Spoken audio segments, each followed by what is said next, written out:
hoy voy a presentar sus credenciales profesionales. Ella es médico internista egresada de la Universidad La Salle y del Hospital Ángeles del Pedregal en la Ciudad de México, perdón, con un diplomado en medicina y nutrición funcional.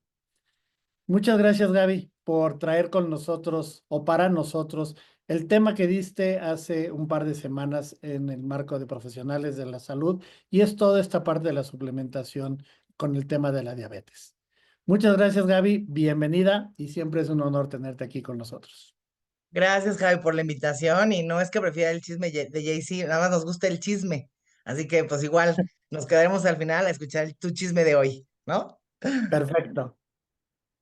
Gracias, como siempre, por el espacio. Yo creo que, pues, si bien todos los temas son interesantes, desgraciadamente la diabetes es un común denominador en todos, porque o tenemos amigos, conocidos, familiares, colegas, pacientes que sufren de diabetes y que qué mejor que podamos entenderla un poco más y que esto nos sirva para poder hacer recomendaciones mucho más específicas. Así que espero que les sea, y estoy segura de que será de mucha utilidad.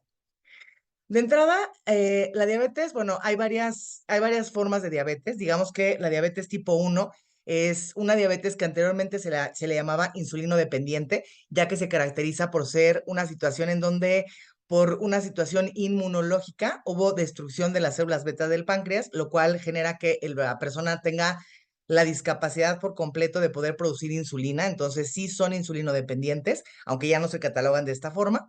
Tenemos también la diabetes gestacional, que esta se presenta durante el embarazo, por ahí alrededor de la semana número 28, y que de esta no vamos a hablar gran cosa, ya que los criterios diagnósticos son completamente diferentes y el abordaje, si bien se apoya de alimentación y suplementación, es otro tema. Tenemos la diabetes tipo 2, que esa es la más común y esa es en la que nos vamos a enfocar al día de hoy, que está asociada con una cuestión de alimentación, sí, por supuesto, pero que va más allá de solamente un déficit inmunológico, sino más bien hablaremos mucho de un estilo de vida, que desgraciadamente el estilo de vida actual, sobre todo a nivel occidental, pues es lo que ha hecho que tengamos tanta porcentaje y con un incremento significativo de pacientes que desarrollan diabetes, donde no son insulinodependientes, se pueden tratar con fármacos, pero también se apoya de la insulina para poder tener un mejor control y que de hecho, bueno, aquí ya es cuestión de criterios, a mí me parece un mejor abordaje iniciar con una insulinización temprana por los efectos colaterales de los medicamentos. Y tenemos otros tipos de diabetes que son, le llamamos MODI, que son modificadas con el tema de la edad, que aunque son similares a las de tipo 2 pueden tener una presentación un poquito más temprana y que a veces se asocian a otro tipo de enfermedades como fibrosis quística, el uso prolongado de derivados de cortisona, en fin. Pero en la que nos vamos a concentrar hoy va a ser en la diabetes tipo 2. La diabetes se caracteriza por un estado de hiperglucemia, que es decir, una elevación de las cifras de glucosa comúnmente llamada azúcar en sangre. Y esta se va a presentar por dos principales situaciones. Una es ya sea porque hay una deficiencia en la producción de insulina, ya sea a nivel de la producción, de la secreción, que es cuando se libera el torrente sanguíneo, o porque el cuerpo no la utiliza de la manera correcta porque tenemos resistencia a la insulina. Que en la cuestión de resistencia a la insulina me encantaría prolongarme, pero no nos da tiempo. Por ahí tenemos una plática que di el año pasado justamente de resistencia a la insulina. Y aunque es muy similar, hoy me quiero concentrar en la suplementación de diabetes. Entonces, no hablaremos mucho de resistencia a la insulina, pero que sabemos que uno de cada 3 personas que tienen resistencia a la insulina tienen como factor de riesgo la posibilidad de desarrollar diabetes y de las complicaciones que se presentan en este tipo de enfermedades, como serían cardiocerebrovasculares, nefropatía diabética, retinopatía diabética, neuropatía diabética e insuficiencia renal. Que desgraciadamente la diabetes afecta a prácticamente todo el cuerpo, ya sea tanto por el tiempo que la persona se mantiene enferma sin un tratamiento, porque muchas veces es una enfermedad silente, o porque no le ponemos atención, o porque no creemos que tengamos el problema de diabetes, pero que la suma de todo esto hace que sea una de las enfermedades de más atención a nivel de salud pública, justamente por todas las complicaciones que puede llegar a generar a mediano y a largo plazo.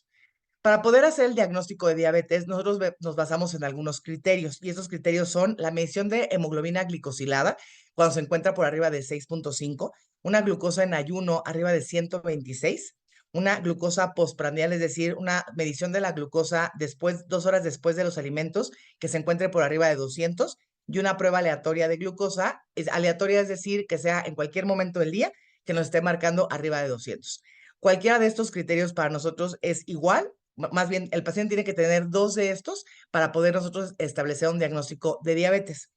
Hay situaciones atenuantes, por ejemplo, una persona que va a ser sometida a un procedimiento quirúrgico que por la situación del estrés puede condicionar aquella elevación discreta de las cifras de glucosa, pero obviamente si la persona tiene 400 de glucosa, pues independientemente del estrés o no de la cirugía, eso es un indicador de que el paciente tiene diabetes. Ahora, recordando, y este nada más es un pequeño justamente recordatorio de cómo funciona esta relación entre glucosa e insulina. Cada vez que nosotros comemos, y va a depender lo que comamos, pero así sea una manzana o así sea un pastel de chocolate, ¿ok? El cuerpo va a producir insulina, de forma tal que la llegada de la glucosa al torrente sanguíneo va a ser el primer estímulo para que el páncreas, que es el órgano encargado de producir la insulina, pueda desencadenar con varios mecanismos a lo largo de acción, en donde pueda producir insulina y que ésta pueda ser liberada al torrente sanguíneo, de forma tal que la insulina permita que la glucosa pueda ser interiorizada a las células para que entonces esta pueda llevar a cabo su función, que es la producción de energía. Y así es como nuestro cuerpo trabaja con la insulina, digamos, en condiciones normales. Desgraciadamente, como mencionaba yo hace un momentito, pues no nos vamos a quedar mucho tiempo hablando de la parte de la resistencia a la insulina, pero que resistencia a la insulina hace referencia a cuando tenemos estas cifras de glucosa en sangre y que la insulina es incapaz de poder permitir que la glucosa entre al interior al interior de las células, de forma tal que como la función de la insulina es bajar las cifras de glucosa a como de lugar y la llave para poder entrar al interior de la célula no está funcionando de la manera correcta, entonces la insulina aquí trabaja de forma en contra de nosotros porque lo que va a hacer es bajarla a como de lugar y entonces va a empezar a hacer depósitos de glucosa en sitios donde no debería de existir, como sería el caso de a manera de ácidos grasos, lo va a depositar en el tejido adiposo. Y por eso cuando una persona tiene resistencia a la insulina, eso condiciona que la persona tenga un incremento de peso a expensas de masa grasa. En condiciones fisiológicas, como mencionaba yo, cada que nosotros comemos tenemos un pico de glucosa y va a depender mucho de lo que comamos, pero hablamos de un desayuno balanceado, que es huevitos, tortilla, un par una porción de verduras, a lo mejor algo de aguacate para que tengamos proteína, carbohidrato, grasa, etcétera, etcétera. Tenemos un pico de producción de glucosa y a manera de respuesta fisiológica, el cuerpo lo que hace es producir insulina, de forma tal que baja las cifras de glucosa y la insulina regresa a sus cifras normales. En una persona que tiene 3 alimentos al día, desayuno, comida y cena, entonces nos estamos llevando con 3 picos de glucosa al día, pero que son picos, digamos, que se manifiestan como en oleada. Realmente no es un pico significativo como cuando nosotros comemos algo que tenga un contenido alto en carbohidratos, como sería, por ejemplo, a lo mejor desayunar un jugo de naranja con un cóctel de frutas, con chantilly, con miel, que eso representaría que tengamos un pico de glucosa mucho más severo, lo cual hace como que una señal sobre el páncreas para que tengamos una producción de insulina a manera de pico y que entonces después viene un descenso de manera súbita de la glucosa, condicionando, y siempre lo digo de broma, pero para que la gente me entienda, condicionando el famosísimo mal del puerco, ¿no? En donde tenemos una bajada abrupta de las cifras de glucosa, el paciente lo que percibe es sensación como de cansancio, siente que lo que le hace falta es comer azúcar y entonces acto siguiente me voy a comer unas galletas. Otra vez tengo pico de glucosa, tengo pico en la producción de insulina, pasan 20, 30 minutos, disminuye la cifra de glucosa de manera abrupta, otra vez tenemos esa sensación de cansancio y entonces la persona pareciera que lo que necesita es comer azúcar porque de manera inicial siente que eso es lo que le da energía. De forma tal que esta variabilidad glucémica es lo que más en riesgo nos pone a poder desarrollar diabetes. Es un insulto para el páncreas tener estas cifras de glucosa en pico de forma tan abrupta junto con los picos de insulina. De forma tal que a lo largo del tiempo, cuando una persona se mantiene con una, ya sea o por falta de ejercicio o porque tiene una alimentación alta en carbohidratos o grasas saturadas o la combinación de varias cosas que veremos ahorita un poquito de esto, en donde tenemos cifras de glucosa normal al principio, pero entonces el cuerpo a manera compensatoria va a tratar de aumentar la producción de insulina para tratar de contrarrestar este exceso de carbohidratos que la persona está consumiendo. De forma tal, al principio, el cuerpo responde de manera correcta, pero con el paso del tiempo, en donde el paciente empieza a tener una cifra de insulina, de producción de insulina de manera progresiva elevada, a lo largo del tiempo esto va a generar que la sensibilidad de la insulina se vaya perdiendo, de forma tal que baja la sensibilidad a la insulina, condicionando lo que conocemos como resistencia a la insulina. Esto es que no se puede utilizar de manera periférica a la glucosa porque la insulina no permite como llave poder entrar al interior de la célula, la glucosa, y con el paso del tiempo el cuerpo empieza a aumentar la producción de insulina. Por eso muchas veces el paciente puede tener glucosas normales por periodos largos y nosotros hoy, como parte del abordaje, lo que tenemos que hacer es medir las cifras de insulina. Si la glucosa está normal y la insulina está normal, entonces eso está ok.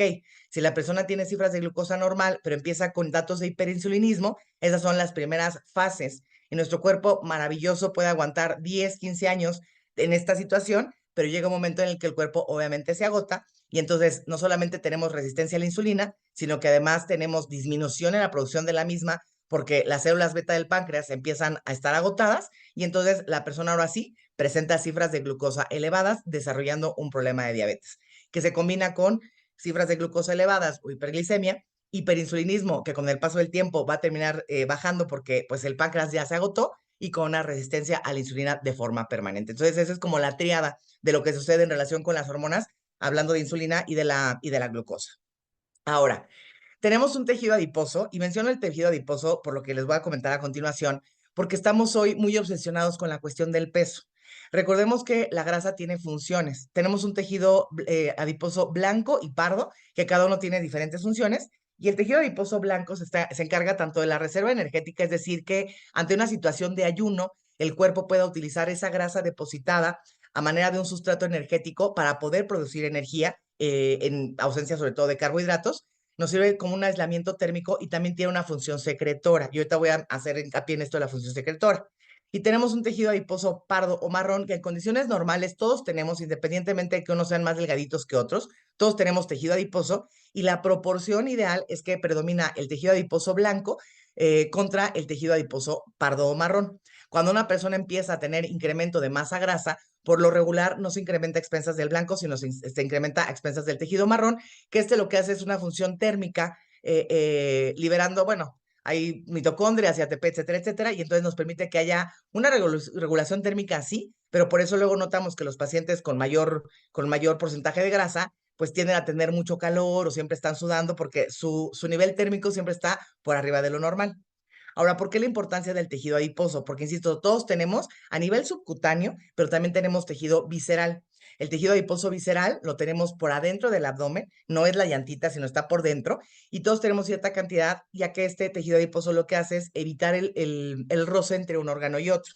Cuando una persona en circunstancias de mala alimentación, falta de ejercicio, alguna patología en específica, empieza a incrementar ese porcentaje de grasa visceral, entonces vamos a tener este cambio, que esto es lo que nos va a condicionar una situación de inflamación crónica que caracteriza no solamente a la diabetes, sino a muchas de las enfermedades crónico-degenerativas. De forma tal que nosotros tenemos este tipo de células, tenemos linfocitos que forman parte de nuestro sistema inmunológico y tenemos macrófagos que son, digamos, las células por excelencia encargadas de eliminar todo aquello que sea toxina, peligroso, que las encapsulan y las pueden eliminar. De forma tal que también tiene una actividad de producción de sustancias y tiene la capacidad de producir sustancias antiinflamatorias o proinflamatorias. De forma tal que en condiciones fisiológicas tenemos mayor cantidad de macrófagos tipo 2 que tienen esta actividad antiinflamatoria, pero que sí tenemos proinflamatorias. ¿Por qué? Porque el cuerpo tiene que tener la capacidad de poderse inflamar de la manera correcta cuando nos vamos a defender ante una enfermedad. Por lo regular escuchamos la palabra inflamación y le damos una connotación negativa, pero recordemos que nuestro cuerpo nos defiende ante un golpe, una infección, una crisis convulsiva, que todo eso representa inflamación en el cuerpo y que entonces las células que se encargan de la inflamación se concentran para poder confinar este agente agresor y que en un lapso de 2 o 3 días, dependiendo de la situación, se pueda regresar, digamos, a un estado de inflamación basal. Por lo tanto, la inflamación que tenemos, siempre y cuando sea en estas cantidades pequeñas, es normal. Así como cierta cantidad de estrés oxidativo es normal para nuestro cuerpo, cierta cantidad de inflamación también es normal y es parte digamos, de la situación de defensa que tiene nuestro cuerpo. Hago mucho hincapié en esta parte del tejido adiposo porque también esta es una invitación a que dejemos de ser gordofóbicos, ¿ok? Porque aquí va a depender, y si esta es una situación un tanto genética, ya que nosotros podemos tener este tejido adiposo y el tejido adiposo, digamos que un adipocito tiene la capacidad de poder crecer hasta 1000 veces su tamaño normal. Cuando una célula crece de tamaño le llamamos hipertrofia. Cuando una célula se multiplica y crece en total el tejido adiposo, eso le llamamos hiperplasia.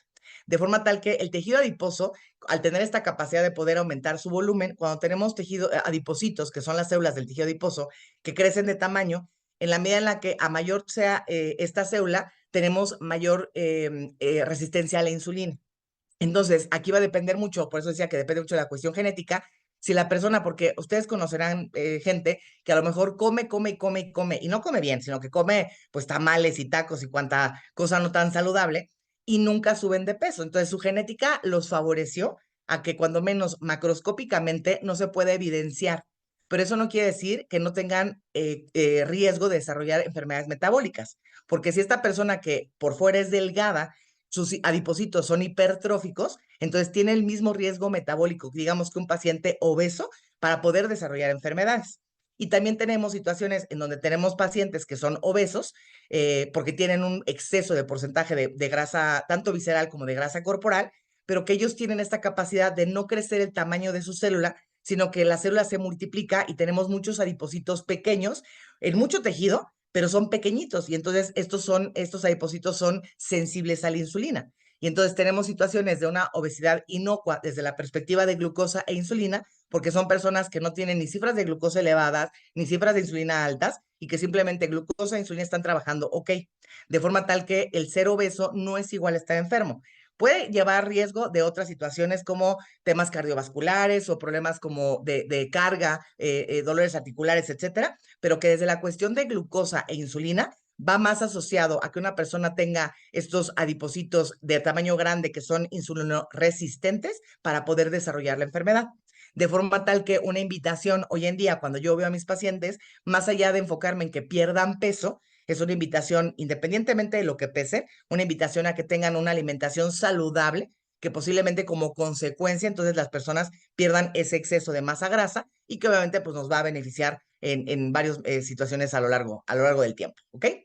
Entonces, tenemos un tejido adiposo normal y ya por cuestiones genéticas, porque hay disbiosis, porque la persona dejó de hacer ejercicio, porque su alimentación cambió, porque se fue de viaje, su estilo de vida tiene mucho estrés, etcétera, en donde vamos a tener un incremento de este tejido adiposo, pero quedamos que va a ser una hipertrofia, de forma tal que, ay, creo que ya no se ve mi pantalla. Sí se ve, Gaby. ¿Sí se ve? Sí, Es sí que la me veo. apareció una señal aquí arriba de que mi estaba pausada, pero bueno, si se ve, le sigo. Entonces tenemos un incremento de este tejido adiposo hipertrofiado y la grasa, aunque no es completamente avascular, la cantidad de riego sanguíneo que recibe es muy pobre. De forma tal que al tener un incremento de este tejido adiposo, la cantidad de riego sanguíneo, de vasculatura, todavía disminuye y entonces pareciera como le está llegando menos cantidad de oxígeno, conocido como hipoxia. Y el cuerpo, a manera protectora, va a convertir a todos estos adipocitos macrófagos que son proinflamatorios, perdón, antiinflamatorios, los va a convertir en proinflamatorios porque lo que está sensando es una situación de peligro porque está recibiendo menos oxígeno de lo ideal. De forma tal que al hacer esta conversión, tenemos un incremento en la producción de citocinas inflamatorias.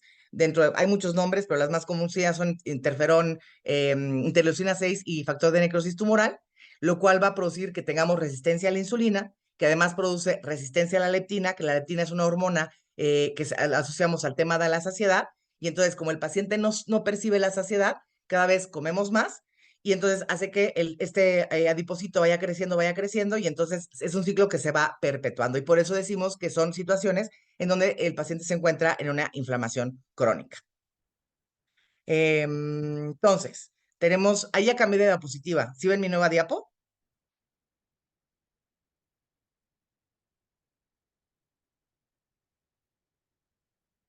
Como me parece que está pausado, mejor me voy a regresar. Lo voy a volver a compartir. Listo, Muchas está. gracias. Ok. Entonces, el tejido adiposo, además de que tiene esta función de producir citocinas inflamatorias ante situaciones, también se encarga de la producción de hormonas sexuales, tiene que ver con la producción y la reserva de la vitamina D, pero también tiene que ver con algunas otras sustancias que de manera protectora, como es el caso de la leptina, que contribuye a la saciedad, o otra que se llama adiponectina, que tiene que ver con la capacidad en que nuestras células puedan ser sensibles a la insulina para que pueda funcionar de la manera correcta. Y también cuando se encuentra en un estado inflamatorio, produce sustancias como son pues, el angiotensinógeno, algunas otras o la resistina, que van a producir no solamente alteraciones a nivel de la inflamación, sino que también contribuyen, y por eso es una enfermedad que le pega a todos los órganos, porque hay algo que llamamos disfunción endotelial, es decir, nosotros tenemos una capita en la parte interna de los vasos sanguíneos, que vasos sanguíneos tenemos en los ojos, en los riñones, en los pies, en todos lados, y al tener esta capita que tiene esta disfunción en donde se vuelve muy pegajosa, es decir, que aumenta el riesgo de que se formen placas de grasa, condicionando la posibilidad o incrementando de tener trombosis a cualquier nivel.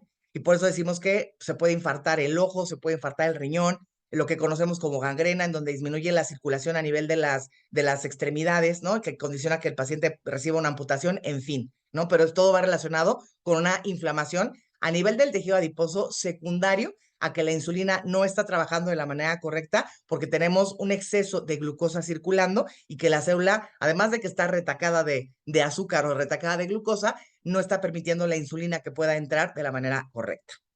Entonces, en una situación, te decía yo, que de estrés oxidativo, que es sano que el cuerpo sea sometido porque esto permite que haya cierta adaptación, cuando tenemos un adipocito, que es la célula del tejido adiposo, digamos, maduro, esta célula tiene funciones y dentro de las funciones es que regula la producción o la liberación de ácidos grasos dependiendo de si la persona se encuentra en ayuno o no, permite una adecuada regulación de la temperatura, favorece la producción de sustancias que disminuyen el apetito, como es el caso de la leptina. En fin, el cuerpo trabaja en una homeostasis, que homeostasis hablamos cuando el cuerpo se encuentra en equilibrio. Ante la presencia de un incremento de este estrés oxidativo, entonces este adipocito tiene la capacidad de convertirse en una célula hipertrófica, ya quedamos que es este crecimiento de la célula del tejido adiposo, y entonces empieza a haber una alteración en este metabolismo de los ácidos grasos, que también contribuye a alteraciones en el metabolismo de los carbohidratos, empieza a haber una producción mayor de sustancias que son inflamatorias, y por lo tanto estamos rebasados de este estrés oxidativo, y esto lo comento porque va a formar parte del tratamiento o el abordaje que vamos a mencionar un poquito más adelante. Ahora, hablamos de que hay tenemos nosotros las famosísimas 4Ps que se asocian a un paciente con diabetes y que hace que la persona pueda sospechar de que está padeciendo la enfermedad, que son poliuria o un incremento en el volumen urinario, polifagia, que es un incremento en el apetito, polidipsia, que es un incremento en la sed, y pérdida de peso o pérdida de masa ponderal. Y ahorita les voy a explicar por qué. De forma tal que el riñón tiene esta capacidad nuestro cuerpo está interconectado. Y acuérdense que aunque el riñón filtra la orina, pues el riñón también recibe un riego sanguíneo. De forma tal que parte de la glucosa en personas que no padecemos diabetes es liberada hacia el riñón y el riñón tiene la capacidad de poder absorberla para que entonces prácticamente perdamos menos del 10% de la glucosa a través del riñón. De forma tal que es un metabolismo específico del riñón. ¿Y esto por qué es importante? Porque cuando una persona tiene una glucosa por arriba de 180, es decir, esta es la cantidad que nosotros le llamamos el umbral renal.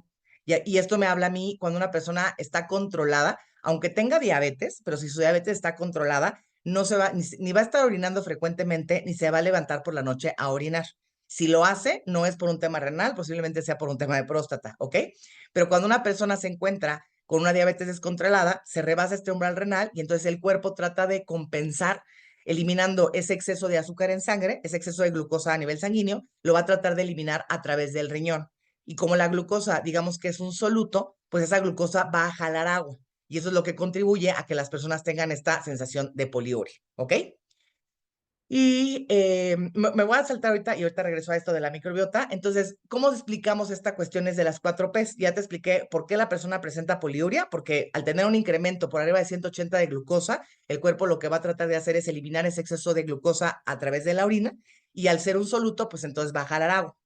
Como está jalando agua, y es muy común en los pacientes con diabetes, que aunque tengan incremento en la frecuencia urinaria, también tiene un incremento en el volumen, al grado de que llegan a orinar casi de color transparente, porque el cuerpo tiene una cantidad específica de minerales que tiene que eliminar a través de la orina, de forma tal que si ese volumen está rebasado, entonces trata de concentrar la sangre para perder menos solutos a través del riñón. Entonces, como este incremento de la osmolaridad se presenta en los pacientes con diabetes, esto va a disparar la sensación de sed y entonces aquí tenemos la polidipsia. Ahora, Decíamos que la glucosa, para poder ser el sustrato a partir de la cual nosotros producimos gasolina, tiene que entrar a la célula. En este caso, esto no está funcionando de la manera correcta. Es decir, el cuerpo percibe que hay glucosa, pero no entra. Y entonces la sensación es, no hay suficiente glucosa. Y es lo que hace que se produzca mayor cantidad de insulina. Pero como la insulina no está funcionando bien y el cuerpo no está pudiendo utilizar la glucosa o el carbohidrato para de ahí poder procesar la energía, entonces lo que va a hacer es utilizar la grasa y utilizar el músculo para de ahí poder procesar este sustrato energético, ya que el carbohidrato no me está funcionando. Desgraciadamente el carbohidrato lo único que está haciendo es mantener las cifras de azúcar o de glucosa elevadas en sangre, pero no me permite utilizarlo como para producir energía. Y entonces el cuerpo lo que hace es utilizar la grasa por diferentes vías metabólicas, mismo caso que el músculo, y porque tiene ciertos aminoácidos específicos, y entonces el paciente lo que va a notar es que está perdiendo peso tanto de masa grasa como de masa muscular, y entonces tenemos la tercera P, que es pérdida de peso. Y obviamente al tener esta sensación de que pues sí hay glucosa, pero el cuerpo no la utiliza y entonces la sensación es de no hay suficiente glucosa, pues tengo que comer más para poder compensar no solamente lo que estoy perdiendo a nivel ponderal, sino lo que no estoy pudiendo utilizar de la glucosa en la sangre. Y entonces ahí tenemos la cuarta P, que es polifagia. Y así explicamos la sintomatología muy característica de un paciente con diabetes, ya sea o que está debutando o que no está controlado. Un paciente diabético que está bien controlado, ninguna de estas 4 Ps se encuentra presente. Y entonces, otro factor asociado al desarrollo de la enfermedad es la microbiota. Yo soy fan de la microbiota y la mayoría de la gente hoy le empezamos a tomar un poquito más de atención, y la microbiota va más allá de solamente una situación digestiva, que si bien los pacientes con diabetes desarrollan algo que llamamos neuropatía visceral, en donde se caracteriza un ejemplo, porque puede ser a nivel de cualquier órgano, pero a nivel del estómago y del colon, tiene que ver con que fluctúan con estreñimiento y diarrea, sin que necesariamente sea un proceso infeccioso. De forma tal que la microbiota, que quedamos que la microbiota no solamente se encuentra en el intestino, tenemos microbiota en todo el cuerpo, pero digamos que la microbiota intestinal se encarga de orquestar, es el director de la orquesta del resto de la microbiota. Y entonces, cuando trabaja de la manera correcta, a través de la microbiota también regulamos el metabolismo de grasas y de carbohidratos, tenemos una adecuada producción de neurotransmisores, tanto para temas de ansiedad, depresión, insomnio, pero también inclusive para la regulación del apetito. Cuando una persona no tiene una microbiota que trabaja de la manera correcta, se absorben de manera deficiente los nutrientes, y esto puede contribuir a que una dieta de 1.500 calorías a la persona le represente hasta 2.000 calorías, o puede también estar relacionado con que la persona tenga cierta predilección por un tipo de alimento, por alimentos dulces o por alimentos salados. A partir de la microbiota producimos vitamina K, entonces dejemos de pensar que yo creo que todas las personas que estamos aquí conectadas ya estamos muy claras que la microbiota no solamente es temas de estreñimiento, de absorción, sino que tiene que ver con metabolismo de alimentos, con la producción de neurotransmisores, con el sistema inmunológico. El 80% de nuestro sistema inmune se encuentra, perdón, a nivel del tubo digestivo gracias a las placas de Peyer. Y entonces la importancia de una adecuada salud digestiva va más allá de solamente si percibo indigestión o no. Tiene que ver con un adecuado funcionamiento en general de todo nuestro cuerpo.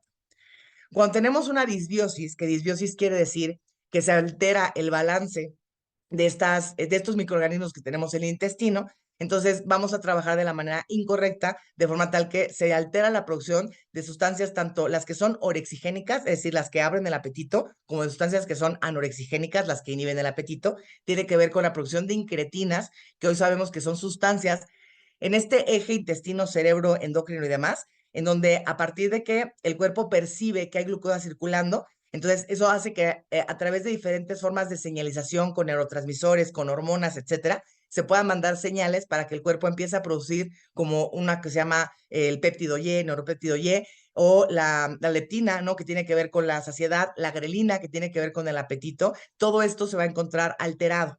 Y entonces tenemos fallo en el mecanismo de regulación del apetito, ya que el paciente tiene la necesidad de tener que seguir comiendo, luego le moví aquí, tener que seguir comiendo para poder satisfacerse. Hay alteraciones en el metabolismo porque no tenemos una adecuada sensibilidad a la insulina, en fin, ¿no? Entonces de ahí la importancia de poder regular la parte de la microbiota como parte del abordaje en el tratamiento de este tipo de pacientes. Ahora, en el tratamiento, y esto fue una pequeña explicación, la verdad es que me encantaría extenderme, pero bueno, me quise enfocar más en el uso de los suplementos, más allá de explicar toda la fisiopatología de la enfermedad, pero como siempre lo digo, en cualquier patología, el punto número uno y más importante y que a veces no le ponemos atención es la alimentación. Porque yo le podré dar todos los fármacos del mundo, los mejores suplementos, pero si el paciente no cambia sus hábitos, y el cambio también es a veces por una cuestión de ignorancia. Sigo escuchando de pacientes que dicen, es que me dijo el doctor que como tengo diabetes, baje mi consumo de carne roja e incremente mi consumo de verduras y de verduras y de frutas. Y yo, bueno, no puede haber un abordaje más erróneo y más equivocado, porque recordemos que este tipo de pacientes que están descontrolados están perdiendo masa muscular. Si de por sí forma parte de la senescencia, pero todos vamos a ir perdiendo masa muscular y todavía le bajo la cantidad de proteína, pues entonces el paciente más desnutrido, y la proteína también me aporta, me ayuda a amortiguar la absorción de los carbohidratos. Entonces, si yo le pido a un paciente diabético, no, pero ahorita estamos hablando del diabético, que baje su cantidad de carne y que incremente el consumo de fruta y de verdura, que la fruta y la verdura, o sea, sí está ok, pero también es prácticamente puro carbohidrato. Entonces, son equivocaciones que mientras no mejoremos este conocimiento de la alimentación desde los médicos y profesionales de la salud, pues estamos ahí un poco atorados, pero bueno, empecemos a corregir en la medida de lo posible a nuestro alrededor, a que las personas tengan una adecuada alimentación que representa ¿qué?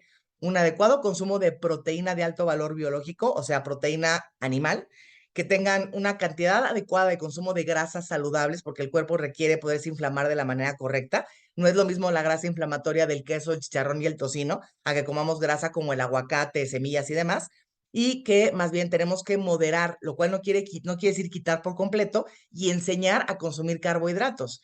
Va a ser mucho más sano que yo me tome una mandarina en gajitos a que me tome el vaso de jugo de la mandarina, que le quite toda la fibra y que lo único que estoy haciendo es tomarme el azúcar de la fruta, ¿no? Entonces, para que no satanicemos ningún alimento, este balance es indispensable, junto con la combinación de hacer una adecuada actividad física, el estilo de vida, que el estilo de vida tiene que ver con alimentación y ejercicio, pero también es que le baje el estrés, tener un buen sueño, tratar de tener esta como mentalidad de mindfulness o algo de recreación para que me ayude a tolerar el tema de estrés, etcétera.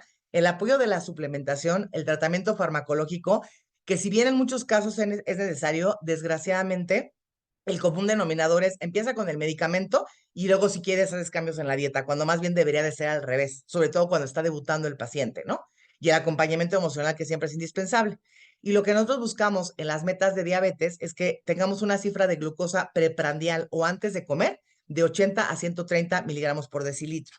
Y algo bien importante es las metas postprandiales. Durante mucho tiempo, como que los médicos nos enfocamos a solamente mírase la glucosa en ayuno y ya está. Y la glucosa en ayuno puede estar perfectamente bien controlada, pero el paciente come fatal y entonces las glucosas postprandiales están arriba de 400. Y entonces eso hace que el paciente no esté bien controlado. Entonces es la meta de la cifra antes de desayunar o antes de los alimentos, y también la meta de las cifras de glucosa después, 2 horas después de los alimentos, que buscamos idealmente abajo de 160, pero con que estén abajo de 180, hablamos de que un paciente está controlado, y una hemoglobina glucosilada que se encuentre menor a 7. Ahora, en el apoyo de la proteína, y eso es un tema rudo, porque de por sí la alimentación del mexicano es alta en carbohidratos, el hombre suele ser más carnívoro y entonces al hombre no le cuesta tanto trabajo llegar a su requerimiento proteico. Yo batallo mucho con el tema en las mujeres porque pareciera que alguien nos dijo que comer el huevo no me gusta y la carne roja no, y entonces comemos bien poquita proteína. Entonces, mi recomendación siempre va a ser que las personas coman proteína a expensas de la comida, pero que sepamos que tenemos estas herramientas de apoyo, tanto porque si no me encanta el comer pescado o el comer huevo, que de hecho las dos mejores proteínas que tenemos es la de albúmina del huevo, y que el huevo no sube las cifras de colesterol, y la segunda mejor proteína es la de suero de leche, ¿ok?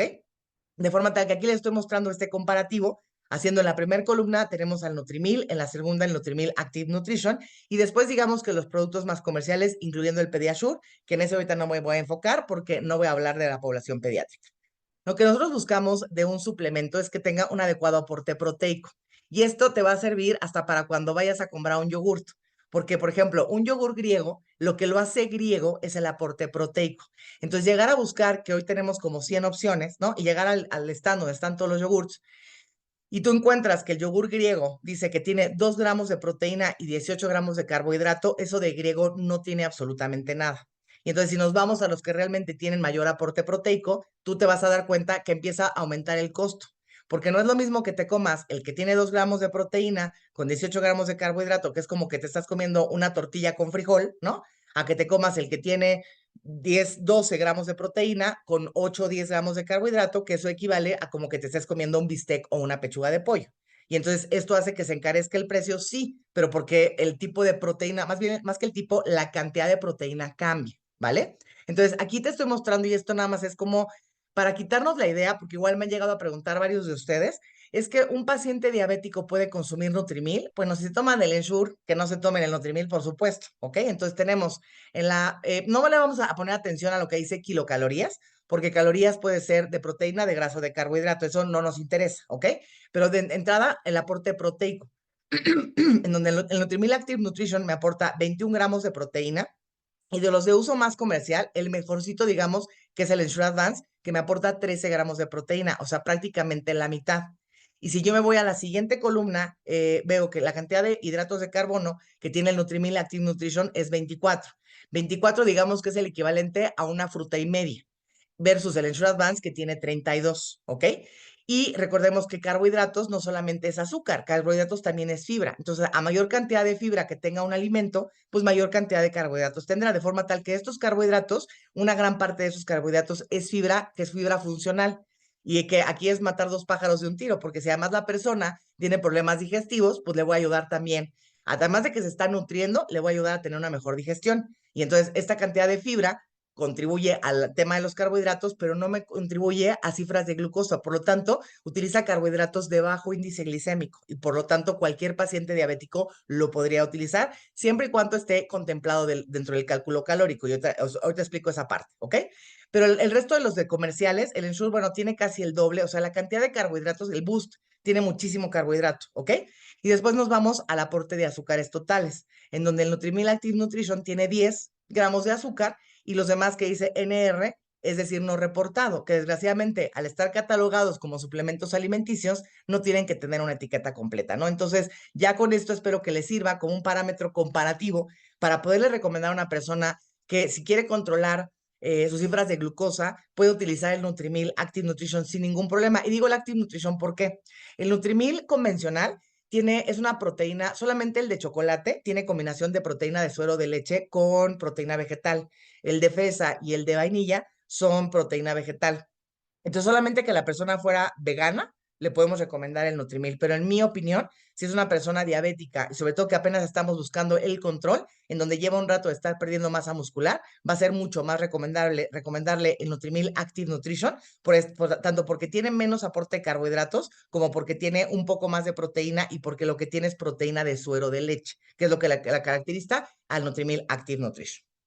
Ahora, tenemos nuestra nueva proteína, que me parece una belleza y una maravilla en cuanto a proteína, que aquí sabemos que digamos que la porción equivale a 2 scoops, y 2 scoops me van a aportar 25 gramos de proteína, de forma tal que esta tiene además solamente 1 gramo de carbohidrato. Entonces, ojo, el Nutrimil Active Nutrition prácticamente es una comida completa. Si yo lo quiero aterrizar a comida, el Nutrimil Active Nutrition, utilizando las 3 medidas, que sería la porción, me da 90, es como si yo me estuviera comiendo 90 gramos de pollo con una porción de grasa tipo aguacate, ¿ok?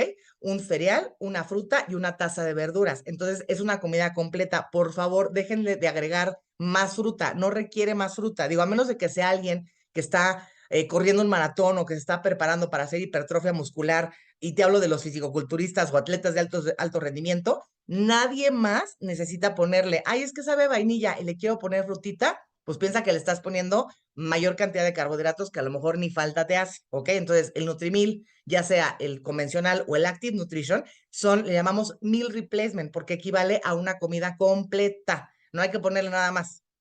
Si yo quiero ponerle otra cosa, entonces la que yo te recomiendo es esta, que es el isolado, que tiene 25 gramos de proteína por 2 scoops y que tiene tan solo 1 gramo de carbohidrato. Entonces, si yo lo quiero utilizar a manera como un extra para llegar a mi requerimiento proteico, está buenísimo, porque entonces puedo desayunar huevito, comer pescado, cenar pollo, y si me estoy quedando corto de proteína o lo quiero utilizar para terminando el gimnasio, etcétera, me puede subir con un extra sin que tenga ese aporte extra de carbohidratos.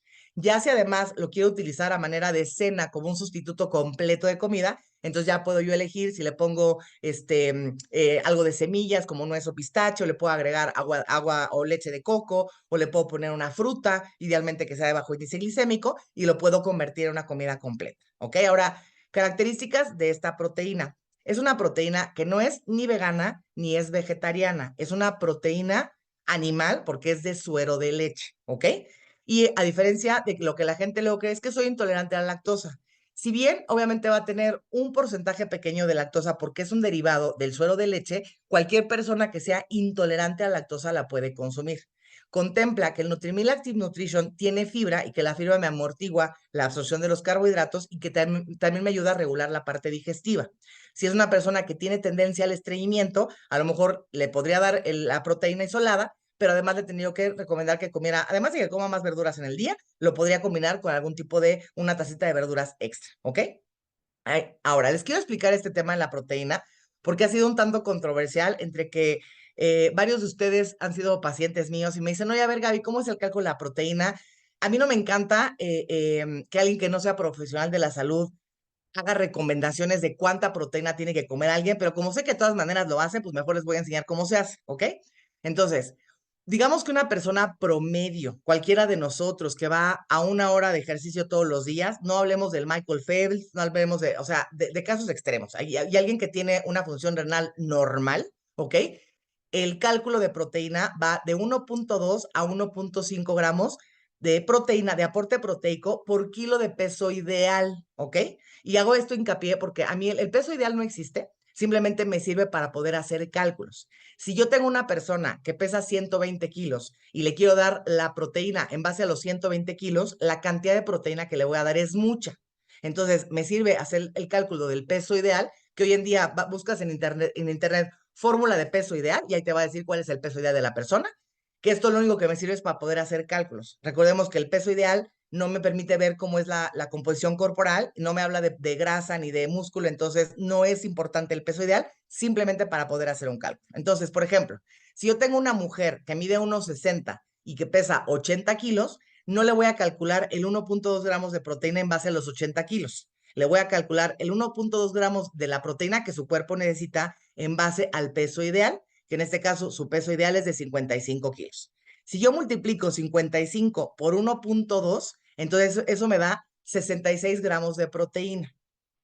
Si yo lo quiero convertir en comida, porque no es lo mismo la proteína en polvo que la proteína del pollo, de la carne o del huevo, ¿ok? Si yo lo quiero convertir en comida, digamos que 66 gramos de proteína, cada 30 gramos de pollo, 30 gramos de carne, 30 gramos de atún, me dan 7 gramos de proteína.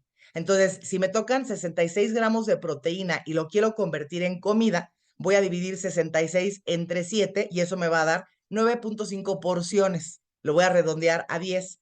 AOA significa alimento de origen animal. Entonces, esta persona requiere, y en promedio una mujer de 1,60 requiere 300 gramos. Voy a decirle proteína, pero el término correcto debería ser 300 gramos de alimento de origen animal para poder llegar a su requerimiento proteico, ¿ok? Porque ya quedamos que son 10 porciones, una porción son 30 gramos de pollo.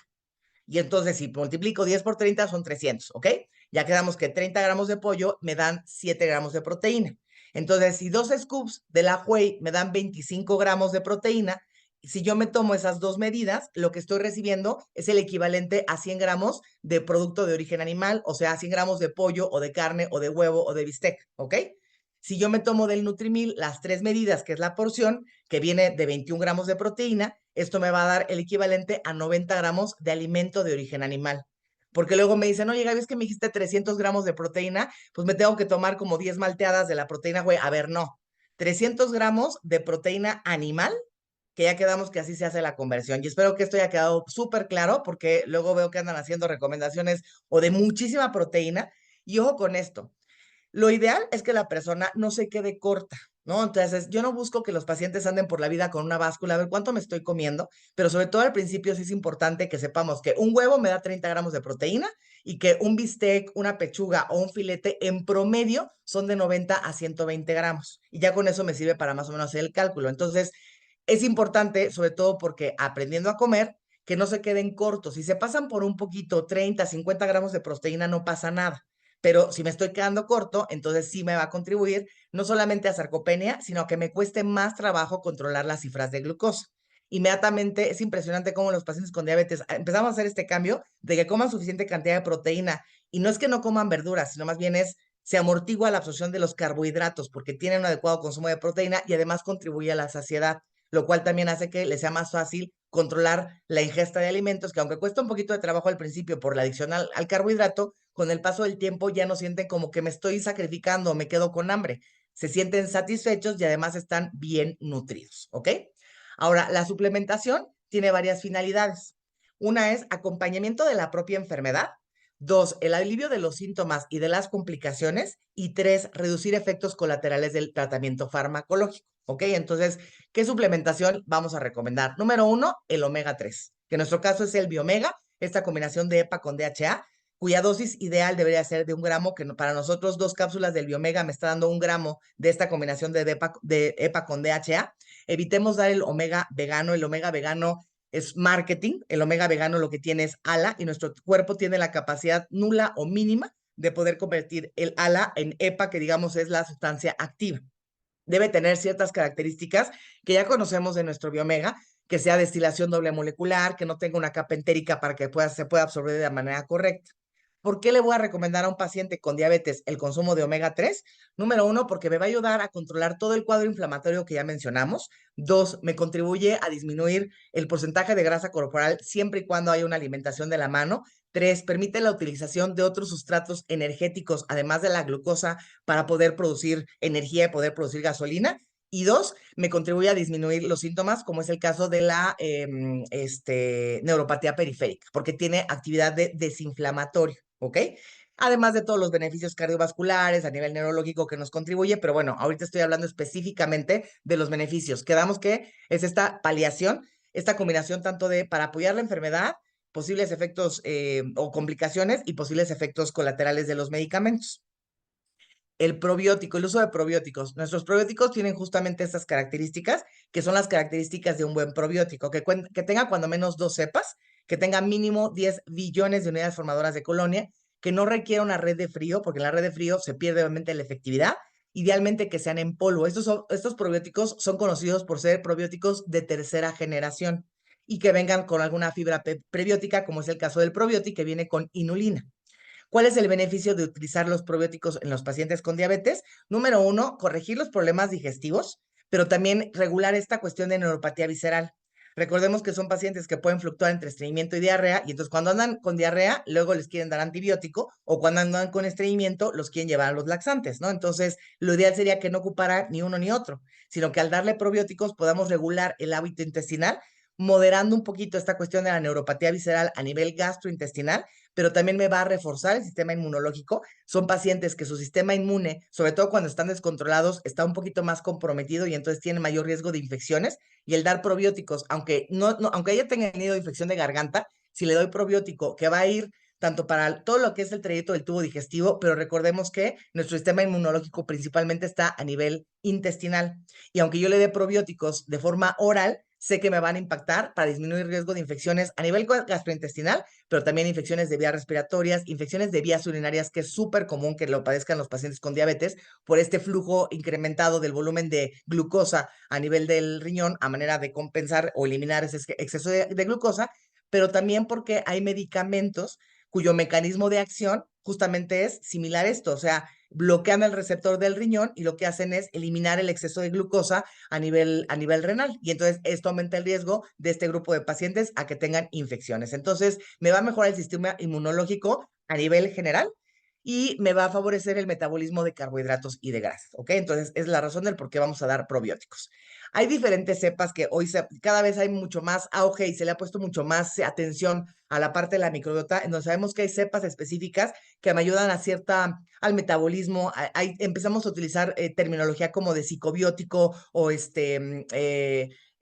oncobióticos, ¿no?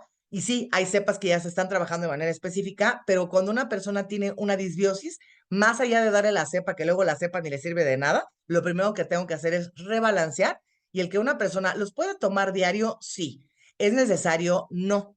Cuando son personas que cursan con estos cuadros de diarrea, de estreñimiento, yo les recomiendo un ciclo de 14 días cada tres meses y repetir, ¿no? Cada 3 meses a lo largo del año. Pero cuando son personas que, por el tipo de uso, por ejemplo, la metformina, tiene un efecto muy marcado a nivel gastrointestinal. Entonces puede ser que este grupo de pacientes, si están utilizando metformina o algún medicamento, que todos los que son, no quiero decir marcas comerciales, ¿no? Las incretinas y demás, tienen mucho efecto colateral a nivel gastrointestinal. Entonces los probióticos me van a ayudar a controlar la náusea. Entonces, ¿hace daño que los tomen todos los días? No, es necesario tampoco, pero por eso cuando una persona me pregunta, oye, ¿qué suplementación le puedes dar a un paciente diabético? Pues necesito saber qué síntomas tiene, porque el que me digan un diabético es muy vago. Sí es un diabético, pero ¿qué otra cosa? Además de diabetes, ¿qué síntomas tiene? ¿Es hipertenso? ¿Tiene ácido úrico elevado?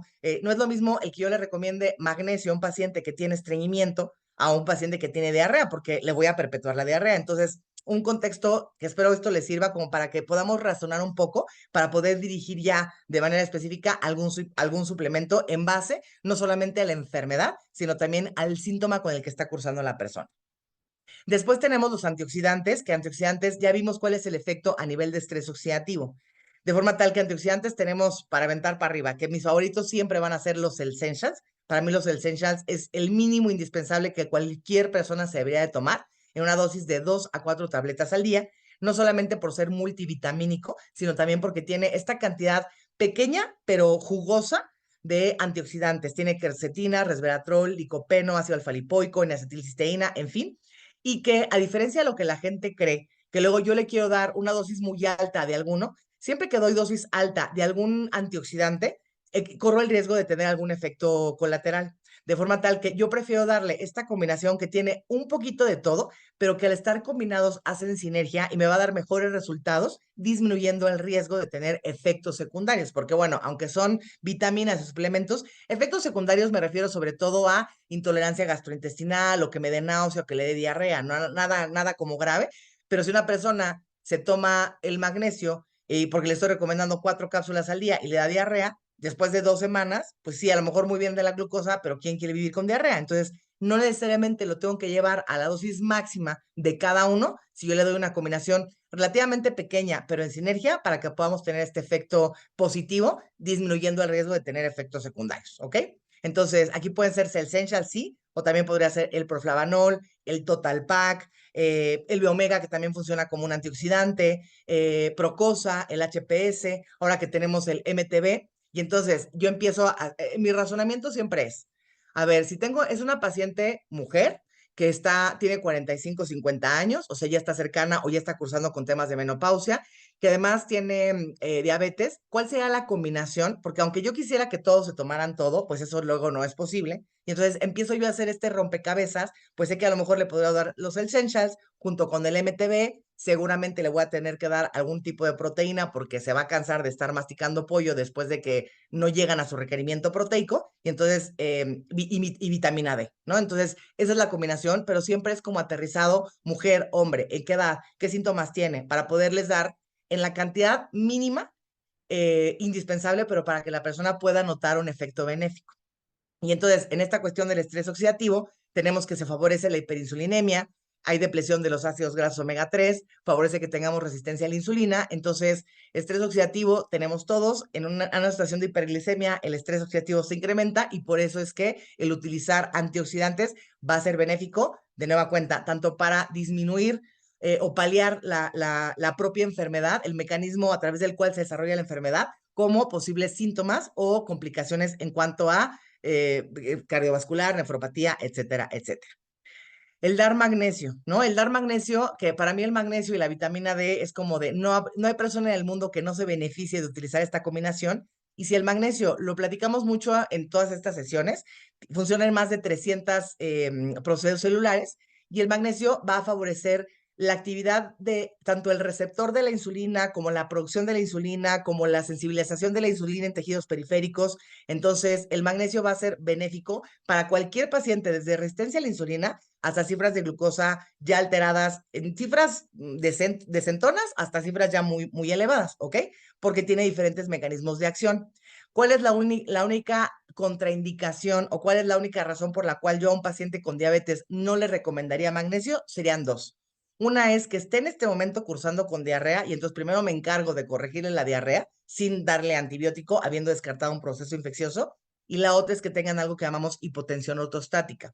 Así como hay neuropatía visceral quiere decir que como nosotros tenemos nervios, así cuando a ti a nivel de las manos te permite el poder identificar calor, dolor, temperatura, etcétera, a eso me refiero con los nervios, el cuerpo se maneja en base a señales eléctricas. Y entonces estas señales eléctricas, cuando nosotros comemos, tenemos algo que llamamos efecto gastrocólico, en donde se distiende el estómago y eso le manda una señal al colon como de, oye, va a llegar comida, hay que vaciar para que entre, ¿no? Entonces, todas estas vísceras se manejan a nivel de señales eléctricas. Cuando digo neuropatía visceral, es que estas señales eléctricas están un poquito confundidas. Y entonces, aunque no le llegue comida, a la persona le da diarrea, o aunque esté lleno, está estreñido, ¿ok? Entonces, tiene que ver con esta comunicación eléctrica, pero así como pasa a nivel del estómago y colon, también pasa a nivel de los vasos sanguíneos. Y entonces puede ser un paciente hipertenso con estreñimiento, buenísimo el Magnecal, pero un paciente que tiene diarrea y o tendencia a la hipotensión, el Magnecal le va a caer fatal, ¿ok? Aunque yo sepa que se va a beneficiar del magnesio para controlar la glucosa, si le voy a provocar efectos secundarios, pues mejor no le doy magnesio. Y hay otras cosas que también podemos ocupar. Cuando tenemos deficiencia de magnesio, que esta puede ser porque somos personas súper estresadas o porque no tenemos una adecuada ingesta, por el consumo de ciertos medicamentos, etcétera, etcétera.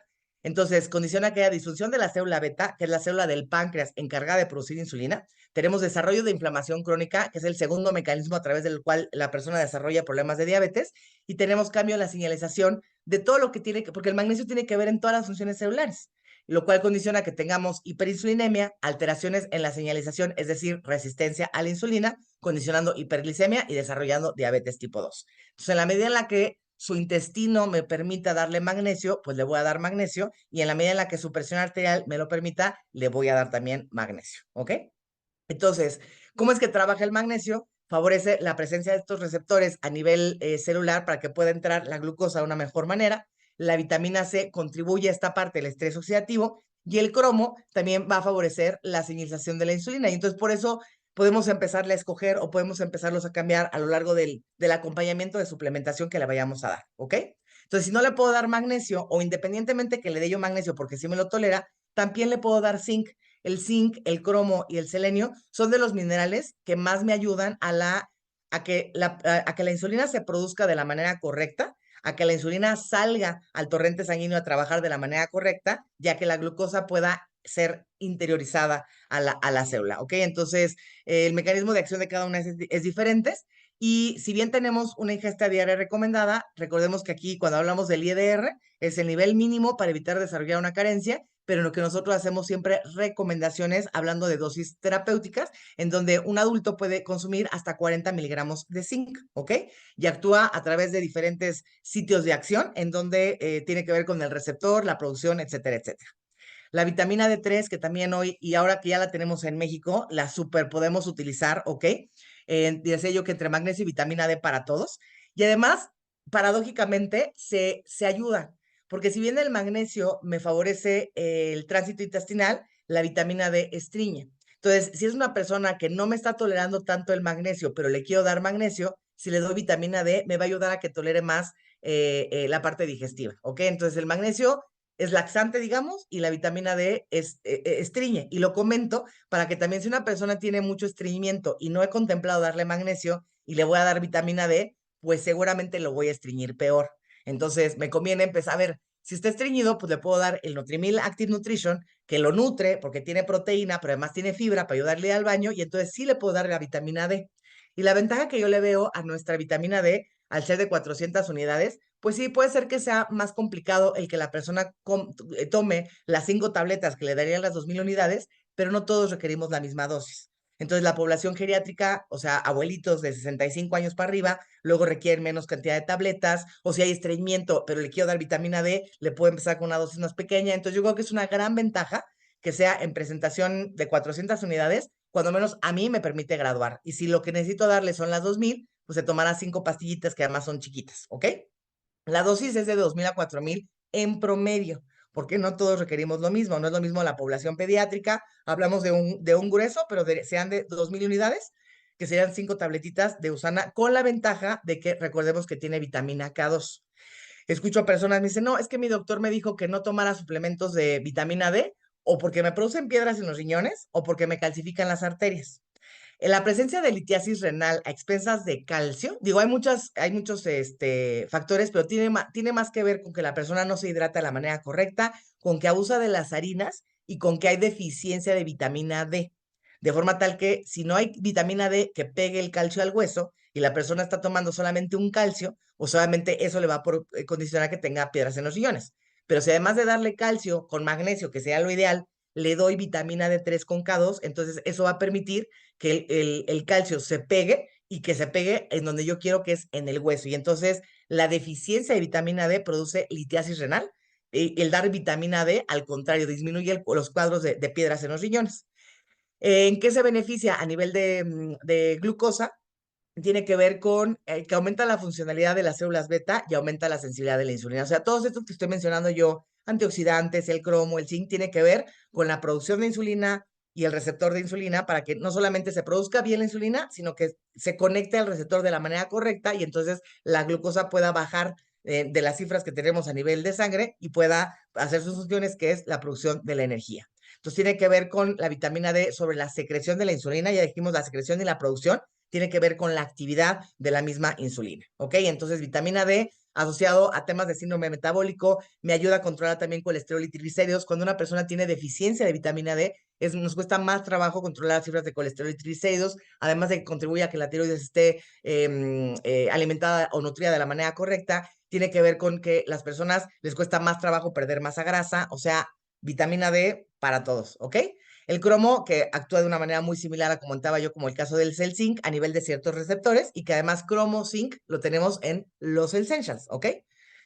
La suplementación con cromo en pacientes que tienen diabetes tipo 2 me ayuda a disminuir las cifras de glucosa en ayuno, a disminuir este cuadro de hiperinsulinemia, a bajar las cifras de hemoglobina glucosilada, que es la hemoglobina, o más bien es la medición que utilizamos para saber si la persona se encuentra en control en los últimos 3 meses, y me favorece todo el mecanismo o la homeostasis relacionada con la resistencia a la insulina. Ahora, el dar vitamina B12, y aquí también tiene que ver, yo les mencionaba que parte del tratamiento, parte de la suplementación, no solamente es paliar síntomas, sino también el quitar efectos colaterales. Parte de la polineuropatía en los diabetes, y aquí puede ser, como ya mencionaba yo, la visceral, o puede ser a nivel periférico. Los diabéticos es muy común que se quejen de esta sensación como de hormigueo, de calambres o de adormecimiento en pies o en manos, que llamamos que se presenta en guante o en calcetín, por cómo lo perciben, muy comúnmente por la noche. Y esto también tiene que ver con el tiempo de evolución de la enfermedad, pero también está asociado a con el descontrol. A mayor descontrol, pues mayor polineuropatía va a percibir la persona. Pero tiene que ver con la deficiencia de complejo B. Y paradójicamente, el uso de metformina aumenta la deficiencia de complejo B. Entonces, como en los pacientes con diabetes que tienen riesgo de desarrollar polineuropatía, le damos un medicamento que aumenta el riesgo de esta deficiencia. Pero bueno, pues esto es lo que toca, porque la metformina es un medicamento de los más nobles, diría yo, y que comúnmente utilizados desde resistencia a la insulina hasta casi que toda la población diabética. Y entonces, al darle el medicamento, estoy contribuyendo a la sintomatología de la polineuropatía, de esta sensación como de adormecimiento, hormigueo, calambres, ardor. Dicen que siente como que si les pasaran un chile, e insisto, es de predominio nocturno, ¿ok? Entonces, vamos a fomentar que coman proteína animal, que es donde viene el complejo B, ¿ok? Pero también vamos a dar complejo B nosotros, que lo encontramos en donde, en los Essentials. El uso de metformina por un largo periodo y a dosis altas disminuye la absorción de la vitamina B12, y la misma deficiencia son parecidos a la polineuropatía diabética, ¿ok? Y por último, el uso de flavonoides, y aquí entra específicamente el MTB y el proflavanol, ya que estos se ha visto con muchos estudios a nivel de ciertos receptores, que no me voy a clavar tanto porque tiene que ver con el receptor de CLUT2 y de CLUT5 y de CLGT1, que tiene que ver a nivel renal, pero que estos me ayudan a regular de una manera mucho más favorable el metabolismo de los carbohidratos. Tiene que ver con la producción de la leptina, y no solamente la leptina, que sabemos que es la que produce la saciedad, pero no solamente la producción, sino que la leptina trabaje de la manera correcta. Además de que es muy común que los pacientes con diabetes tengamos alteraciones a nivel circulatorio, por esta disfunción que yo decía desde un principio, que les cueste más trabajo cerrar las heridas y que también tiene que ver con el descontrol glucémico. pero les cuesta más trabajo cerrar las heridas. Y entonces aquí una buena combinación puede ser estos flavonoides, o sea, proflavanol, que me ayuda tanto a mejorar yo sé que lo tomamos mucho por tema estético, yo lo ocupo mucho en pacientes que tienen problemas circulatorios y en pacientes que tienen alteraciones en la cicatrización. Si además nos da un plus estético, obviamente es eso, es un plus, ¿no? En la combinación de colágeno, que el colágeno no lo mencioné yo aquí, pero el colágeno también forma parte de una adecuada suplementación para los pacientes con diabetes. Tienen efectos antioxidante a nivel de efecto cardiovascular, tienen actividad antiinflamatoria y combinados con la vitamina C justamente favorece el cierre de las heridas y reparación de los tejidos. Entonces, pues es un mundo enorme, la verdad es que pues intenté hacerlo lo más resumido posible porque ya se dieron cuenta que en una hora apenas si me alcanzó, pero que el apoyar a un paciente con diabetes, la base es la alimentación y que dependerá los síntomas circundantes. Si me preguntaras ahorita, oye, un paciente con diabetes que está debutando, ¿qué le puedes recomendar? Suponiendo que no tenga todavía ninguna sintomatología de diarrea, estreñimiento, etcétera, yo le diría, obviamente, su cálculo proteico, y si no llega con comida, darle algún tipo de apoyo de proteína o Nutrimil Active Nutrition o la proteína whey, los Essentials, Biomega, Magnecal y vitamina D. Y bueno, obviamente ahorita su ciclo de probióticos, que sería 14 días, y después suspendemos para poderlo continuar 3 meses después. Ese sería yo el mínimo, pero insisto, va a depender de los síntomas que tenga. Y bueno, me encanta siempre dejarlos con una frase, y esta es una de mis favoritas, porque además me la compré y creo que es algo súper real, en donde si un médico o un profesional de la salud no está de acuerdo con el concepto del consumo de suplementos nutricionales, entonces para lograr un bienestar es momento de que busquemos a un profesional de la salud más progresista. Seguimos todavía batallando en esta época, pero bueno, esperemos que cada vez seamos más profesionales de la salud, en donde digo, si no quieres suplementar, está ok, pero cuando menos no me estorbes, ¿no? Que no sea esto de que alguien no profesional de la salud recomienda algún suplemento y van con el médico, no, no te tomes eso, sino que más bien seamos más conscientes de la necesidad del uso de suplementación para el apoyo de una salud integral. Y pues ahora sí, Javi, por mi parte,